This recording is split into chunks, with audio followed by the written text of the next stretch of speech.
Eu nunca fui um entusiasta da série Succession da HBO, mas eu reconheço que é uma das produções assim mais maduras e audaciosas que estavam em curso. Sim, estavam, pois agora em 2023 a quarta e última temporada foi lançada, o que inclusive gerou dúvidas e repercussões, pois a confirmação de que seria a última só foi dada quando o anúncio da quarta temporada foi realizada, dando uma sensação aí de improviso, mas que na verdade se mostrou uma estratégia muito bem planejada, como esse encerramento muito bem comprovou. Eu comecei a ver Succession quando a terceira temporada estava em vias de estrear e eu nunca cheguei a me empolgar de fato, embora tenha que reconhecer que existe muita competência aí no meio de tudo isso.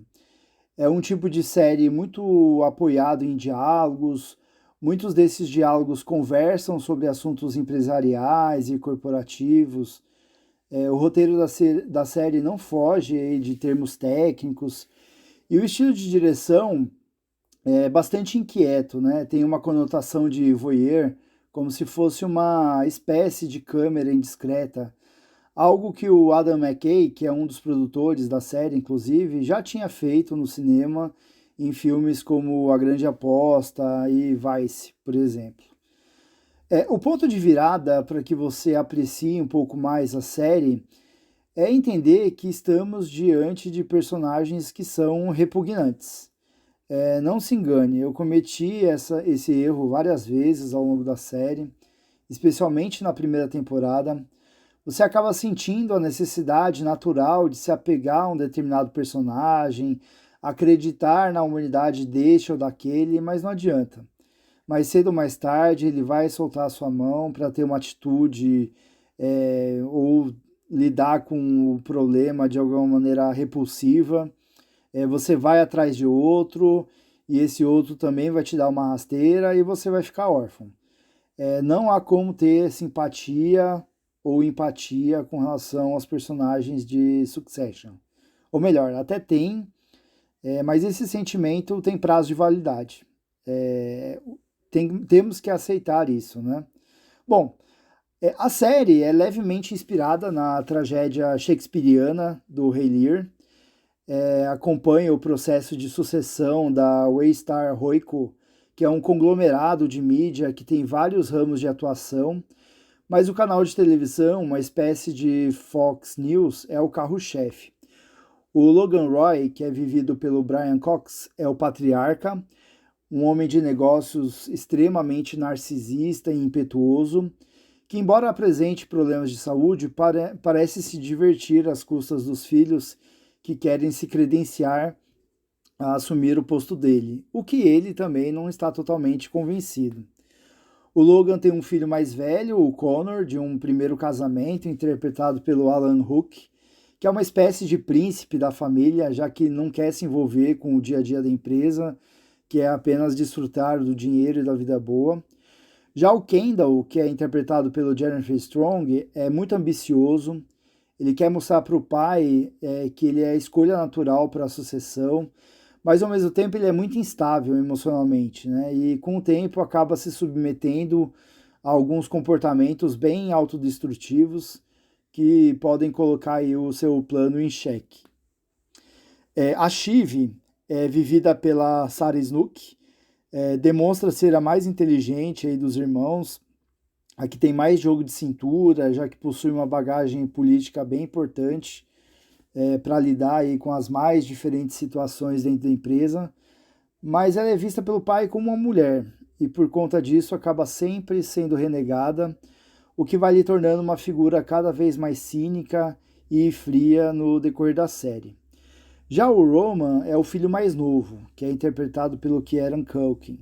É o mais irresponsável, o mais inconsequente, parece estar na empresa apenas por ser obrigado, é o que tem o comportamento mais desassociado da realidade, já que pensa que todos existem apenas para lhe servir e satisfazer os seus prazeres aí mais sórdidos, até que ele começa a gostar de jogar esse jogo corporativo, mas sem deixar de ser ele mesmo, né? A primeira temporada foi bem difícil de acompanhar, assim, entender gradativamente essa dinâmica complexa entre esses personagens, em que um quer passar a perna do outro a cada momento, mas já no momento seguinte quer se aliar dentro desse cenário empresarial norte-americano tão exótico e particular, né? Mas é um investimento a longo prazo, pois os desdobramentos desses 10 episódios da primeira temporada acabam culminando em um desfecho muito intrigante para a temporada seguinte, né? A segunda temporada, que eu considero muito melhor que a antecessor, insere esses mesmos personagens dentro de um cenário que a Pierce, que é uma outra empresa tradicional do segmento da comunicação, está interessada em adquirir a Star Royco, né? O que acaba ferindo um pouco o ego aí da família Roy, mas eles fazem questão assim de esticar a corda o máximo que eles puderem, ainda mais tendo que lidar com alguns problemas internos e de vazamentos de escândalos, né? Já na terceira temporada, há claros sinais de um rompimento de diferentes personagens, inclusive dos próprios filhos, com relação a essa lealdade restrita ao Logan, né? O que acaba fazendo com que passem a cutucar uns aos outros para tentar expor dessa falsidade, né? Para ver se meio a esse caos instalado, né? O instinto de sobrevivência do mais forte acabe prevalecendo, né? No plano de sucessão do pai. Aqui, a série reforça dois pontos que já haviam sido evidenciados em temporadas anteriores para mim, e que sempre foram os maiores problemas de Succession, que sempre me incomodaram bastante. O primeiro deles é a repetição da dinâmica do morde e assopra dos personagens.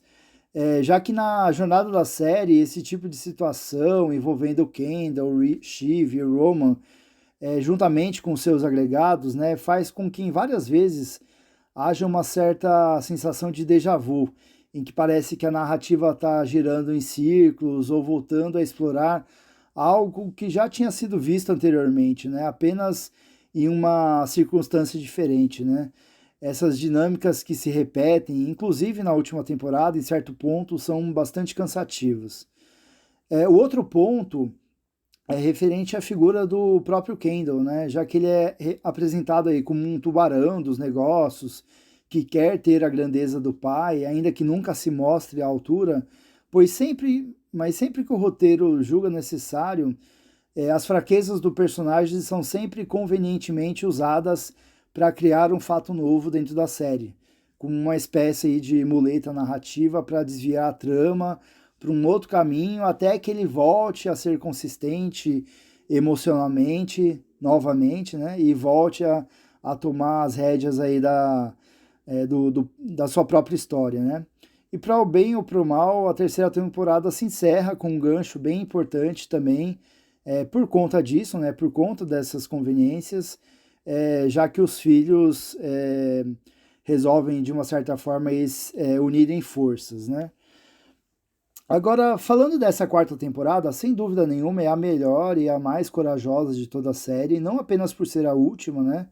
Mas aqui o criador, o Jesse Armstrong, e o diretor Mark Miller, que é o principal aí, parceiro da série, eles alcançam um nível de maturidade assim absurdo com o material que tem em mãos, permitindo aí que cada episódio tenha uma trajetória própria, mas que repercute diretamente no episódio seguinte, inclusive impactando no aspecto emocional dos personagens, dentro de uma dinâmica em que cada episódio representa um dia na vida da família Roy. Algo que, honestamente, não é justificável o tempo todo, né? Esse lance de um episódio representar um dia, né? Então, digamos assim que a quarta temporada ela acompanha 10 dias na vida desses personagens, né? Mas o fio da narrativa ele gira em torno sobre a possibilidade de venda da empresa para um empresário sueco vivido aí pelo Alex Skarsgård, o Madison, que vai dividir aí a opinião entre pai e filhos, né?